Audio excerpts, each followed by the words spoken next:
Welcome to Hibbert Health. I have a great topic that I'm going to share with you today, and it's very important to bring this information forward. It's regarding a new medication called ivermectin, which is actually what is old is new again. This medication has been around for a long time, and there's a lot of studies that have been done on it regarding COVID-19 now, and they're getting phenomenal results, and mortality rate is going down tremendously. And this could be the turning point for COVID-19.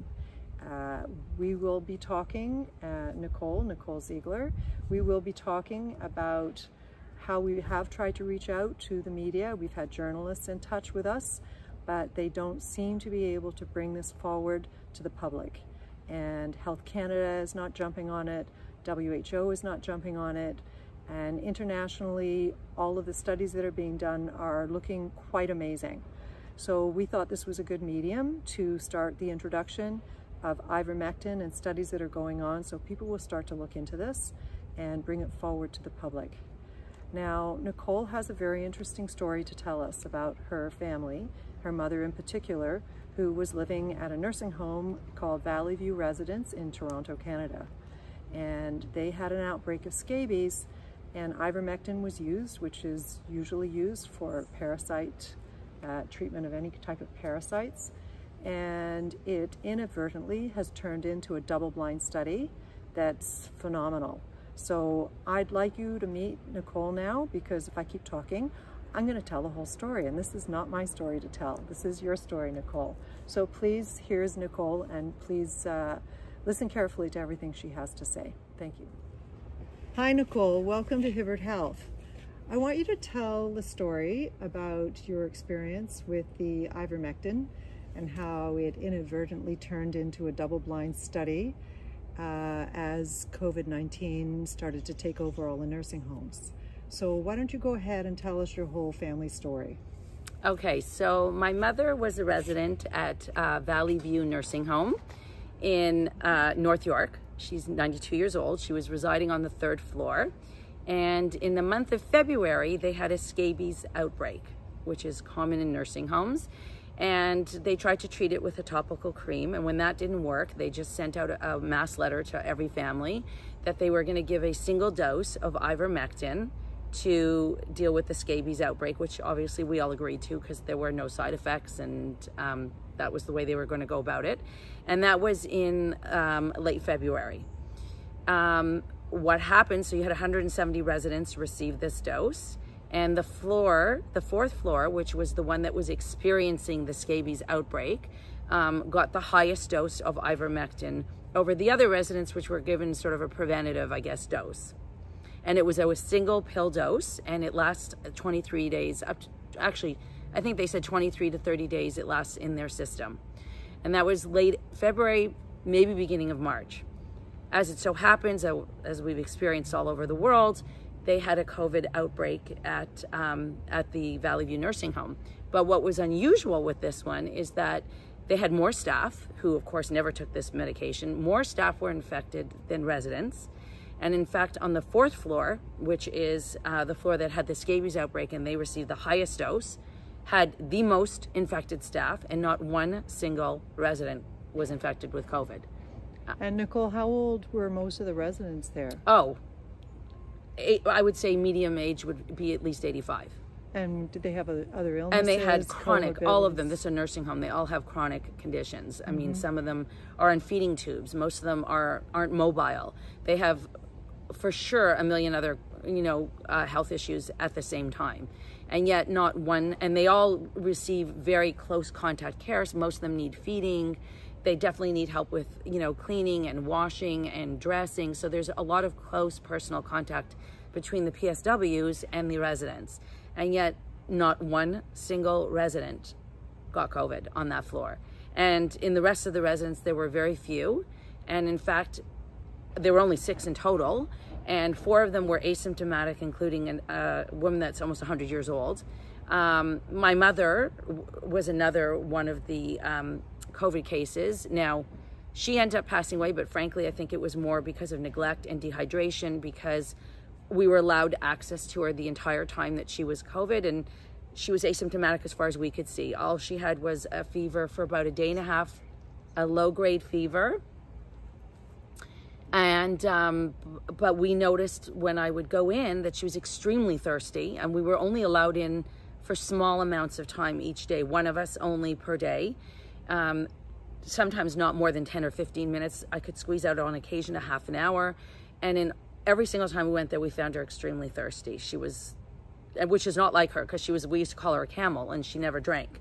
And one of the days, her private caregiver, who had been with her for 5 years, I let her go in instead of me, and she came out saying that she'd never seen my mother that thirsty. So, I mean, my mother's death certificate says COVID is the cause of death. To be honest with you, I saw her for the 12 days that she was COVID positive, and I didn't see any COVID symptoms. I mean, except for dehydration and apathy and lethargic and loss of appetite. That was about all I ever saw from her. And did you mention too about just, and understandably these caregivers were very fearful to go near the COVID patients terrified, too, right? Did you mention you were in there once? And yeah, I was in there once with my mom, and I asked for assistance because she needed help getting in the bed because she was so weak. And most of the PSWs that were there in the COVID time that I was there over the 12 days were not people I recognized. My mom had been there for 6 months. Most of them were you know, from agencies that they sent in. I think there was one that I recognized that had always been there, and she was outstanding, but she was one person. So I remember there was a time that I asked for assistance to help get my mom in the bed, and when the PSW came in, on her way out to get something, she saw my mother's status on her door, and she said to me, "Is your mother COVID?" And I said, "Yes." At that point, we were still waiting for the results, but it was pretty likely. And she left the room and never came back. And when I went out into the nursing area, we were all in full PPE, so it was very difficult to distinguish one person from another.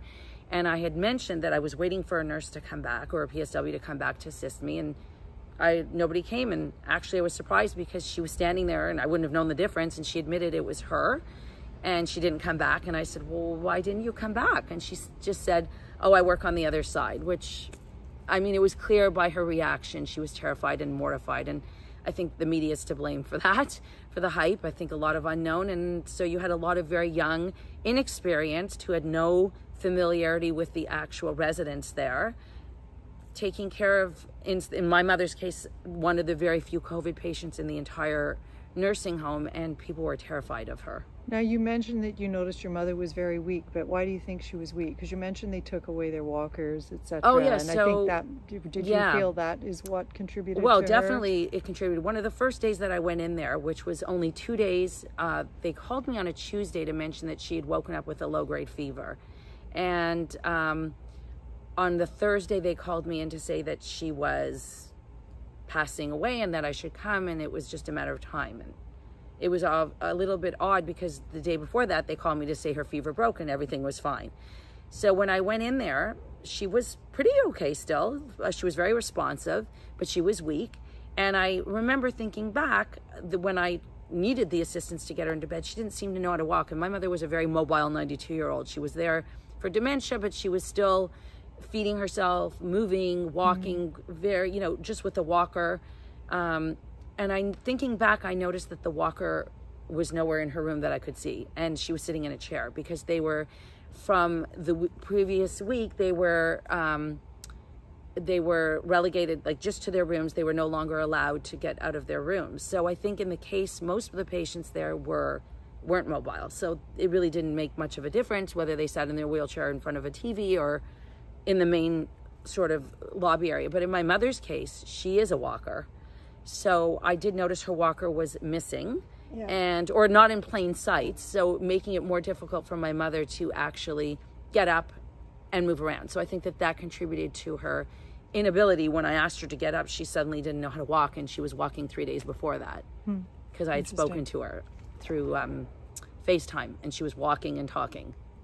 Now tell me what happened, because once you made contact with me and Peter Hibbert too, right?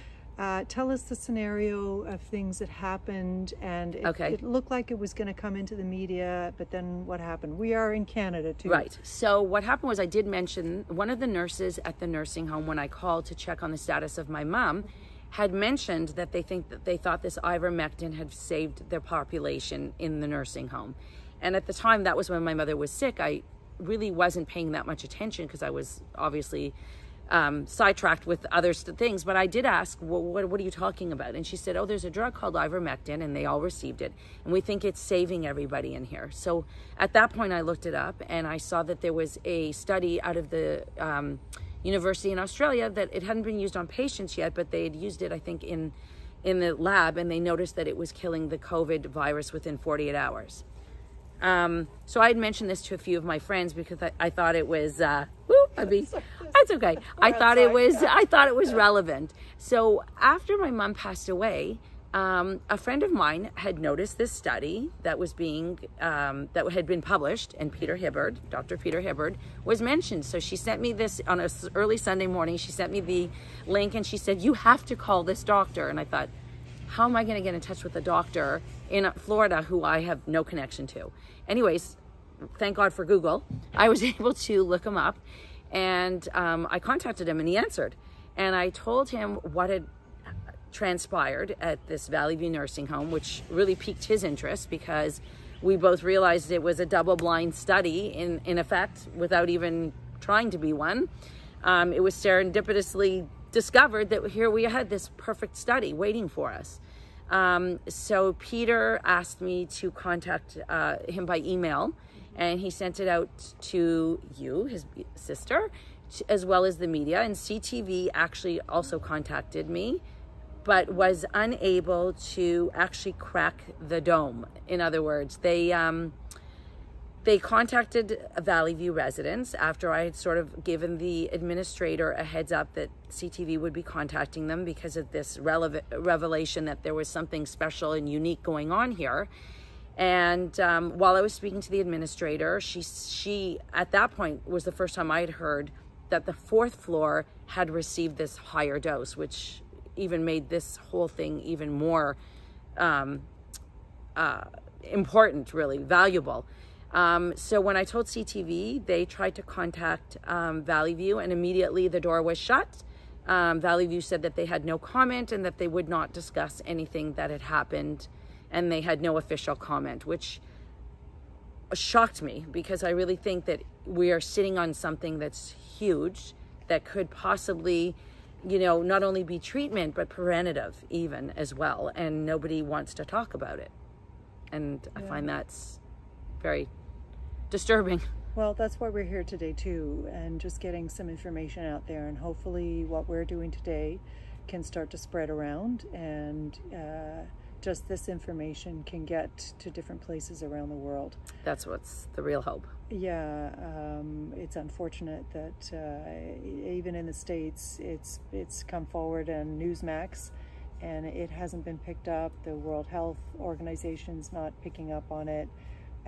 Health Canada is usually the ones that come forward, not individuals on the news. So that may be part of why we're not seeing it come forward in the news directly.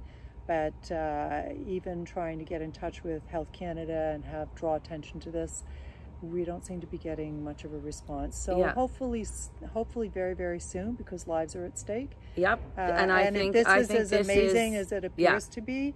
It should be analyzed and studied and considered for therapy. And I know they're looking at it in combinations with other drugs too. But the preventive and early treatment is quite phenomenal. And it may take care of that big hump all of us are scared about. It could get us out of this lockdown, like the way I see it. Yeah, I agree. Thank you so much for coming. Thank you. And this is so interesting. I can't wait for people to hear about all of this. It's really amazing. Me too. And I wish that somebody could get in there to actually look at this double-blind study sitting there waiting for everybody to just look at and research. It's a lot of fear, but of just what would come back to them. But they need to be reassured that, this is a difficult time for everybody and nobody's at blame for anything. Right. And this is just valuable information to bring forward. So anyway, thank you so much. Thank you. Okay. Thank you for joining me on Hibbert Health. Thank you so much, Nicole, for joining me today. Your information that you brought forward was extremely important, and we hope that it makes a big difference to studies with ivermectin, that this information can come forward and help those who are doing the studies and help it get some airtime, and people start to pay attention to ivermectin. And if this really is as amazing as it looks like it is, as I said, this could be a huge turning point for us all. Thank you for joining me. Please subscribe to my YouTube channel, Hibbert Health, and you'll get notification whenever I post another video. And I will be continually putting videos on YouTube to update you on current information and safety information to keep you safe and healthy. Thank you for joining me.